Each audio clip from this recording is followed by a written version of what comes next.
ওলিরাই তো ইসলাম, ইসলাম মানে তো আল্লাহর ওলিরা। এখন আমাদের দেশে কিছু মৌলবী আছে টেলিভিশনে বসে বসে দাড়ি টুপি রাখছে একবার আমাদের মতো, একবারে পাক্কা হুজুর, অনেক বড় বড় মুফতি নিজেকে দাবি করে, কিন্তু টিভির পর্দায় বসে বসে ওলির শানে বেয়াদবি করে। কমবক্ত বেয়াদবরা। আরে এই দেশের মধ্যে ইসলাম প্রচার করেছে আল্লাহর ওলিরা, ঠিক কিনা? কিয়ামত পর্যন্ত ইসলাম প্রচার করবে আল্লাহর ওলিরা, ঠিক না বেটি?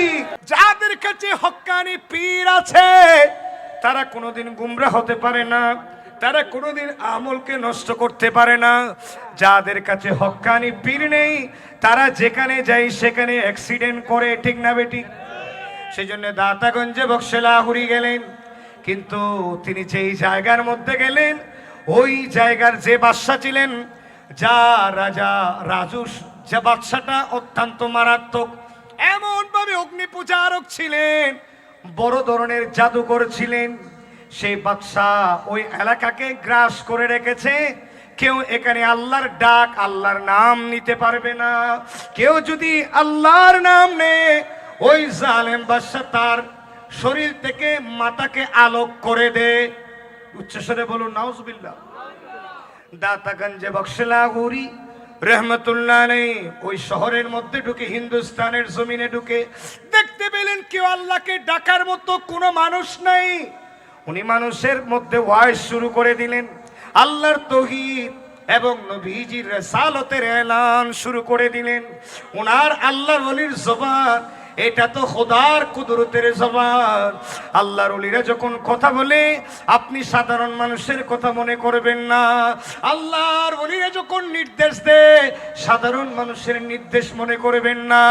এমনি জবান হলো আল্লাহর ওলির, কথাগুলো বের করেন আল্লাহ। আল্লাহর ওলি যখন মরাকে ডাক দে জিন্দা আল্লাহ করে দেবেন। আরো জোরে বলুন না সুবহানাল্লাহ।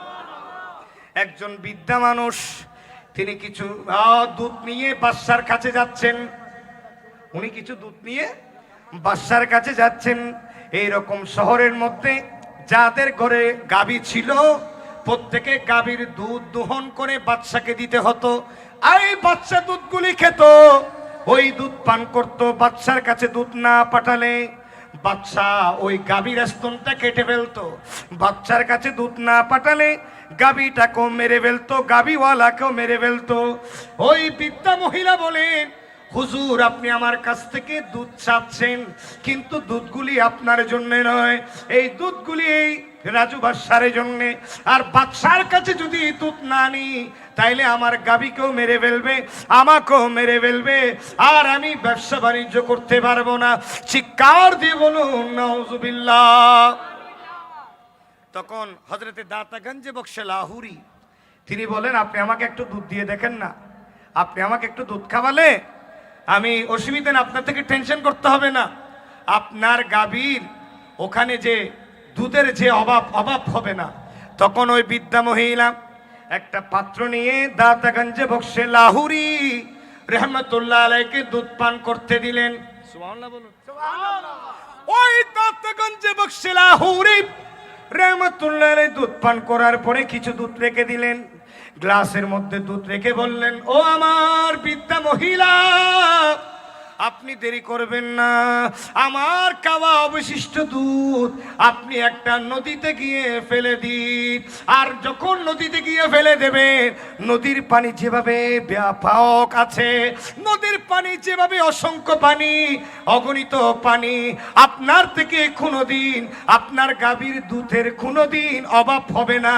কারণ আমি দাতাগঞ্জে বক্সে লাহুরি আপনার এই দুধগুলি পান করে কিছু বরকত রেখে দিলাম, নদীর মধ্যে ঢেলে দিন, আর আপনার গাভীর ওলানের মধ্যে এমন দুধ চলে আসবে আপনি দুধ নিয়েও কোনোদিন শেষ করতে পারবেন না। চিৎকার দিয়ে বলুন, আরো জোরে বলুন না সুবহানাল্লাহ। তখন ওই বৃদ্ধা মহিলা দুধ খাওয়ালেন, ঠিক হুজুরের কথা শুনে ওখানে নদীর মধ্যে ফেলে দিলেন। আর বাসায় এসে দেখেন ওনার গাভীর একেবারে স্তন, দুধের স্তন ফুলে আছে, যত দুধ দহন করে তত দুধ বের হয়। সুবহানাল্লাহ বলুন না। ওই দুধগুলো শেষ হয় না। এই সংবাদ ওখানে চতুর্দিকে হিন্দুস্তানের জমিনে ছড়িয়ে পড়েছে। সবাই বলে কোন একজন আল্লাহর ওলি আসছেন, উনি একটু দুধ খেয়ে যখন নদীতে ফেলতে বলেছেন, ওই নদীতে ফেলার সাথে সাথে এই বৃদ্ধা মহিলার গাভীর স্তনের মধ্যে অটোমেটিক দুধ এসে ভরে যায়। এক কাজ করে আমরা আজকে হুজুরের দরবারে সবাই দুধ নিয়ে চলে যাব। আর ওলিয়ের দরবারের মধ্যে হাত দিয়ে দিই কিনা? কথা বলুন না। আমরা ওলি আল্লাহর দরবারে হাত দিয়ে দিই কিনা? এই বছর একটা মুশকিলাতের উদ্দেশ্য নিয়ে হাত দিয়ে দিলে আগামী বছর আস্তে আস্তে ওই মুশকিলাতটা আর থাকে না, তখন হাত দিয়ে অ্যামাউন্টও বেড়ে যায়। সুবহানাল্লাহ বলুন। আমরা ওলি আল্লাহর দরবারে মিলাদুন নবীর মধ্যে এই দরবারের আন্ডারে হেফজখানা আছে না নাই? এই দরবারের আন্ডারে মাদ্রাসা আছে না নাই? এই দরবারের আন্ডারে কোরআনের পাখি তৈয়ার হয়, এই রকম প্রতিষ্ঠান ওয়াল্লেসে আছে না নাই? একটু জোরে বলুন না, আছে না নাই? যেটা আমাদের প্রেমের ঠিকানা, যেটা আশিকদের মিলনের ঠিকানা, যেটা আশিকদের প্রেমের ঠিকানা, ওয়াল্লেস খলিল ভান্ডারী রহমতুল্লাহ আলাইহির নামে যেখানে হেফজখানা আছে, ওই হেফজখানার মধ্যে রাত দিন 24 ঘন্টা কোরআন শরীফের তেলাওয়াত হয়, আজান হয়, একামত হয়, যেখানে পাঞ্জাগানা নামাজ চলে। শুধু তাই না, গভীর রজনীতে তাহাজ্জুদ চলে, জুমাবারে জুমার খুতবা চলে। ওই জায়গার মধ্যে আহমদ শাহ খলিল ভান্ডারী নবী প্রেমিক আশিকদের জন্য মিলন মেলার একটা ঠিকানা দিয়ে দিয়েছেন। ওই ঠিকানার মধ্যে গেলে আশিকদের প্রাণ জুড়িয়ে যায়।